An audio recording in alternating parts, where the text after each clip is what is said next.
संजय राऊतांनी कार्यकर्त्यांच्या नाराजी संदर्भात बोलताना एकनाथ शिंदेंच्या बंडावर टीकास्त्र डागलेला आहे। एकनाथ शिंदेंनी केलेलं बंड नाही असा टोला खासदार संजय राऊत यांनी लगावलाय।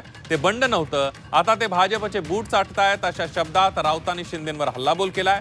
राऊतांच्या टीकेला मंत्री संजय शिरसाट यांनी प्रत्युत्तर दिलंय, तर संजय राऊतांनी शब्द जपून वापरावेत असा सल्ला भाजपचे माध्यम प्रमुख नवनाथ बन यांनी दिलाय। आता शिंदे गट पण म्हणतो ना आम्ही बंड केलं। कसलं बंड केलं? घंटा कसलं बंड केलं? जाऊन बुटच चाटतायत ना भाजपवाल्यांचे। कसलं बंड कसलं? बंडाची व्याख्या समजून घेतली पाहिजे। वैचारिक बंड असतं, देशासाठी बंड असतं, क्रांतीचं बंड असतं। तो एखाद कोणीतरी वेगळा निर्णय घेतो, त्याला बंड म्हणणं हे चुकीचं आहे। आता आम्ही जे काही बंड केले त्यामुळं तुम्हाला जे आमची घंटा वाजवायची वेळ आलेली त्याकडे तुम्ही लक्ष द्या। आम्ही तुमच्या हातात आमचा घंटा दिला आणि तुम्हाला वाजवायला लावलाय, आणि आमच्या नावाने रोज बोंबलताना तुम्हाला तो घंट्याची आठवण येते।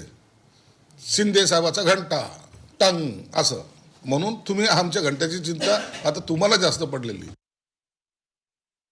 संजय राऊत यांनी बूट चाटण्याची भाषा करू नये। जे संजय राऊत स्वतः राहुल गांधींचे तळवेट चाटतायत, जे स्वतः सोनिया गांधींची गुलामी करतायत, दिल्ली पुढे झुकणारे कोण असतील तर उबाटा गट आणि संजय राऊत तुम्ही आहात। तुम्ही फक्त हिरव्या मतांसाठी काही लोकांचं लांगुल चालन करतायत। उबाटा गट सोनिया गांधींची गुलामी करण्याचं काम करतंय हे महाराष्ट्राने बघितलेलं आहे। त्यामुळं कोण बूट चाटतं आणि कोण तळवेट चाटतंय हे महाराष्ट्रातल्या जनतेनं बघितलंय।